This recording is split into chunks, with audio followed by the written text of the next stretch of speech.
How we doing, folks? Welcome to day number 12 of our Judas Priest series, Countdown to Invincible Shield. And we have arrived. This is it. Painkiller, the greatest metal album ever recorded by anyone. Needless to say, this is my favourite Priest album. This is the masterpiece. And, well, it's just 46 perfect minutes of metal meltdown glory. Where do we start, really? At the beginning, I suppose. Right, so following from yesterday, 1988's Uneven album, I think that's fair to say, Ram It Down. Well, first things first as well, we get a new drummer on this album. Scott Travis joins the band, and he's been, he's now, even in the band today, he's been in ever since. I think Scott gives the band a well-needed shot in the arm. Dave Holland was a very solid drummer, but I don't think he was going to be able to compete with, your Megadeths, your Slayers, Metallicas are coming out. Thrash metal is up in the ante in music ability. And, they needed a drummer to help them, to take them into the modern age, really, and help them compete. And, so Scott Travis steps in. He's from Racer X. I've never really listened to Racer X, to be honest, or maybe I should. I know their first album gets mentioned quite a lot. I think that's a bit of a guitarist wet dream, that album, if I remember right, from what I've been told. Maybe I should check out Razor X. I've just never... Some bands just don't... They just slip you by, don't they, I suppose? But yeah, obviously, there's the controversies as well with Dave Holland, which I suppose less said about that, the better, eh? He's no longer here, so... Let's move on. But yeah, Scott Travis, he... I'm guessing he got his name cut in the frame because Razor X did tour with Judas Priest. And his presence is known straight away from that thundering intro on the title track and the opening track, Painkiller. Yeah, straight away he lets you know he's here with that awesome intro. And then basically the album opens with a drum solo and then just cuts into a razor sharp, vicious riff. Rob is screaming his lungs out on this. It's just brilliant, isn't it? It's just glorious. It's just 6 minutes of just metal deliciousness. What can you say about Painkiller? I mean, the album sounds like that album cover looks, basically. Well, that's pretty much it. Might as well show her off the CD booklet. But yeah, it's just ridiculous. It's amazing. They're just completely... They're now up to date with the other bands that are coming up in metal. They're sort of like establishing their crown on this one. Then we get Hell Patrol, just a thundering, galloping song with a great chorus. I think it's pretty much about Hell's Angels, or about, it's a soundtrack to a biker gang. Then you get the ridiculous All Guns Blazing with a opening sung intro by Rob. Again, high-pitched vocals, and then just kicks in with this awesome riff. Thundering drums, big riffs. This album's got everything. Amazing riffs, amazing melodies, thundering drums, blazing solos. The solos are just perfect little climaxes to the songs. They just, they even carry the song through to its end, where none of the solos are just widdly all for the sake of it. They're all perfect melodic pieces that serve the song. I think this is arguably Rob's best ever vocal performance. But yeah, All Guns Blazing is just brilliant. Then you got Leather Rebel. I mean, when that just kicks in, that Leather Rebel, and then that drum, lightning in the dark, and then the way it goes up at the end of that is just fucking awesome. Then you got Metal Meltdown, which opens with a little twin, lead that I was mentioned in Ram It Down.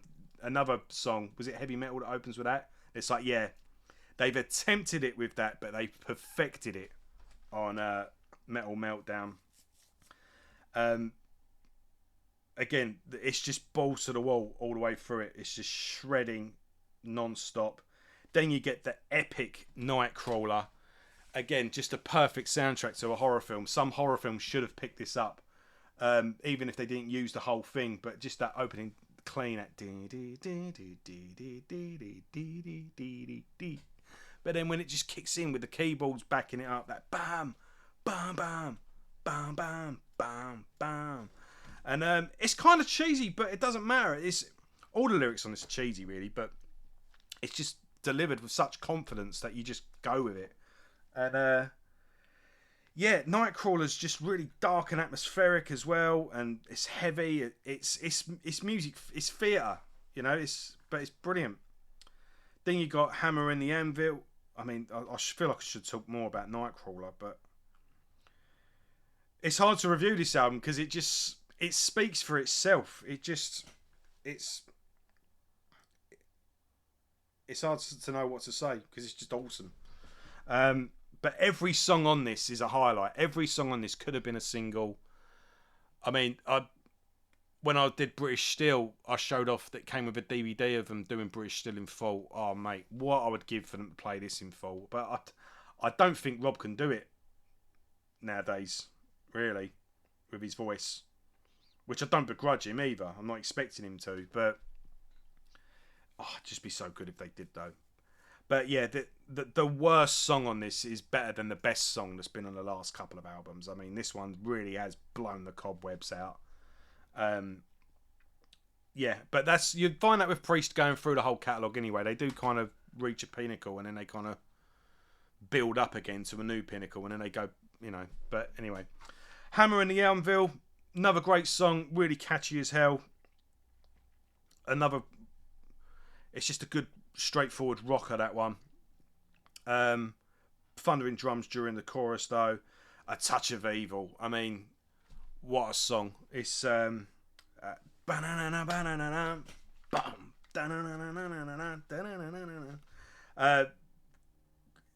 suppose Touch of Evil is kind of it's a companion really with Alice Cooper's Poison, lyrically, but it's just got such a great groove to it and just a phenomenal chorus. And I think this gets played more often than Painkiller does, really. Tim Owens seems to sing it quite often. I'm sure did they do it? I'm not sure if they did it when I saw them with KK's Priest last year, but they definitely did Nightcrawler. But yeah, Touch of Evil. The chorus is just anthemic, and then you get Battle Hymn, which is a little musical interlude, which is fair enough. Yeah, it's just a little interlude, really. And then you get One Shot of Glory, a great album closer. That's probably where they take the foot off the gas slightly, but it's still a great song. And this particular one comes with a bonus track, Living Bad Dreams, and then you get a live version of Leather Rebel, which is pretty good. Living Bad Dreams, not a bad song, but I can see why it didn't make the album. It wouldn't have. They'd have been better off just filing it down and keeping it to the 46 minutes. I mean, but yeah, this is a 10 out of 10 for me. And I don't even know how I can review it because it's perfect. Every song is brilliant. It's the most effortless listen, and even listening to it again today, it's just amazing. It's brilliant, and yeah, it's just great listening to it again because it's still awesome. So yeah, the perfect album, and it took them 12 albums to build up to it, and we've seen them go from strength to strength, evolving for every album, and they go from different directions, and then they arrive at this point. It's amazing. There was never a official live album from this tour, but I did manage to find this at a market stall. This is live from Germany in 1991, and funny enough, you'd think they would have come out with Painkiller straight away, but they actually opened the set with Hellbent for Leather. They don't play anything off this album, and I've noticed that they're not a band to sort of come out the gate with the new stuff. They sort of open up with the hits and then pepper. They'll play a lot of stuff from the new album, but they sort of pepper it through the set. Say someone like Maiden will like come out with 3 songs or whatever off the new album, but we're like 4 songs in, or 3. Yeah, The Hellion and Electric Eye. That's 1 song basically, but yeah, 4 songs in, they come out of All Guns Blazing. Then they don't do two classic songs. Then they do Nightcrawler. Like they really do. They don't play a lot off this really. Touch of Evil they do. Yeah, they only do 4 songs. All Guns Blazing, Nightcrawler, Touch of Evil and Painkiller. Although they did do Level Rebel because there's a live track on here with it. So yeah, you'd think they would have played more off it really. But there you go. But yeah, this is a really good recording. I don't know if you'll find it on YouTube. Live in Gragahau, I think that is. Essen, Germany. 8th of February 1991. I think I've seen a concert on YouTube as well from this tour. I'm not sure if this is the same one. Possibly is. But it's a good recording. They do sound good on it. They're on good form. And you just think they would have. Then again, all these classic songs that are in the set, I bet it's good hearing Scott Travis playing them and giving them a good, shot in the arm, basically. But yeah, this is the standard going forward. And this is good if you can find it. And yeah, we've pretty much come to the end of the original run. At least the end of the classic period of the band. Or the end of the remaster series, anyway. And yeah, Maiden had a similar thing where they did all the remasters of their back catalogue, but that ended at Fear of the Dark. So Fear of the Dark is kind of like the end of the classic period of Maiden, and now we've come to the end of the classic period of Priest. After this, Rob Halford quits the band and does Fight. I'll touch on that tomorrow. But yeah, tomorrow we've got Jugulator, which is another odd one. There's a bit of debate around this one, so I'm looking forward to giving my take on that. But we'll cover that tomorrow. But yeah, what do you think of Painkiller? What's your favourite track off it? Did you see them on this tour? We'll carry on with the series tomorrow, and I'll see you tomorrow. Thank you.